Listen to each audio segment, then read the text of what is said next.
Hey guys, what's going on? Dominic from Wolves Gaming bringing you another Destiny exotic review. This time it's been a while actually. I think I've done an exotic review besides the Might Multi-Tool pre-review, which is pretty much what this Thorn is because I haven't really upgraded it.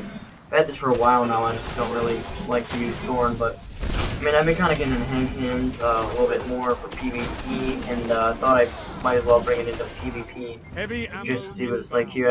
It's a little awkward facing a Guardian with a hand cannon in my opinion, but you know, I thought I'd test it out, and so I joined this match, just joined in, and it doesn't seem like my team's doing that good, but you know, I'm getting to the top of the leaderboard here, because again, I just kind of joined in, but you know, I've actually had a lot of fun with this weapon.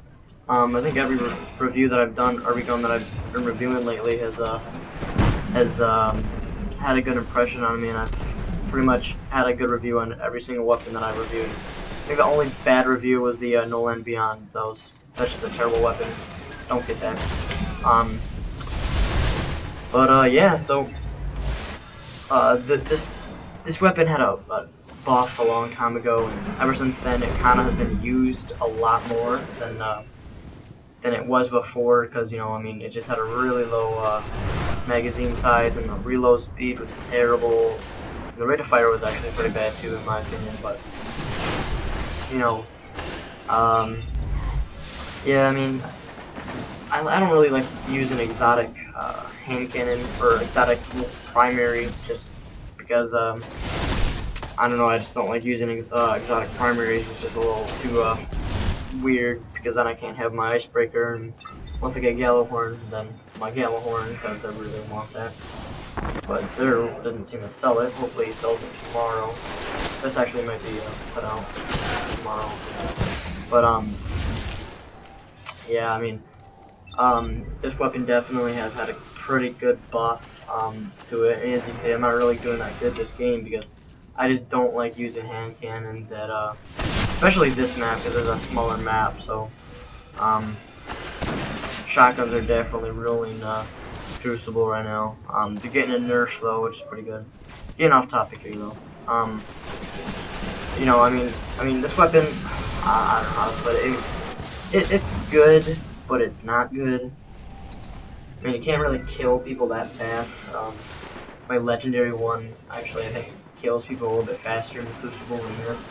It can two-hit people most of the time if they're both headshots.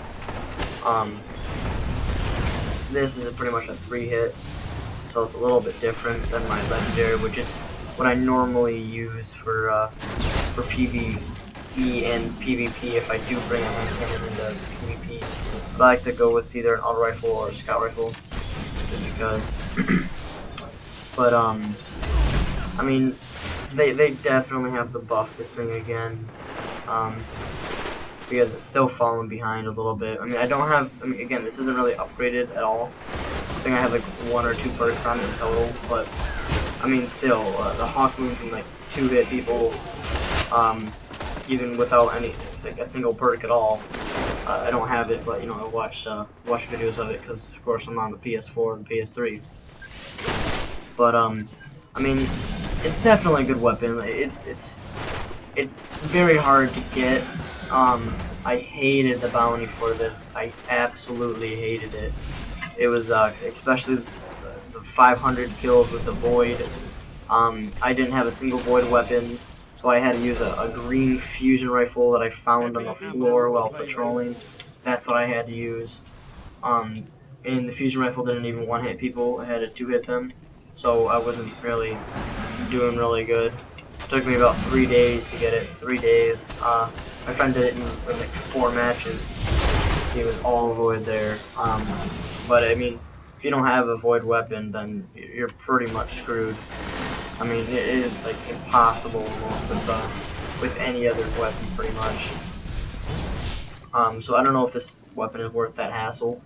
But I mean, if you got the spare time and stuff, and you really want an exotic hand cannon, and you're not on the PS4 and you want one for PvP and in PvE, then this is the weapon, because the last word is definitely a PvP weapon, but PvE is just terrible. So I think I don't know if I said that in my review. But you know, yeah. See, I mean, it's taking too many hits for this thing to kill it. But yeah, so that pretty much ends this video. I mean, we can look at some of the perks here. Again, I don't really have like any of them, but this is what it's known for: is Mark of the Devourer. Rounds pierce targets and cause lingering damage over time. This is what it was known for, but I don't have it though, as you can see. But I mean, it still doesn't really. The perks don't really help it that much. It's just not a really good weapon. In my next review, I'm actually going to redo The Fall Will Probably Kill You 1969. Just because I think I false stated. I said it was a good weapon, but I didn't really go into why it was a good weapon. I just recently got into it. That's why it still doesn't have that many perks.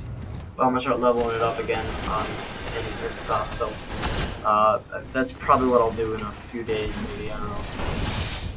But yeah, so that pretty much again wraps up this video.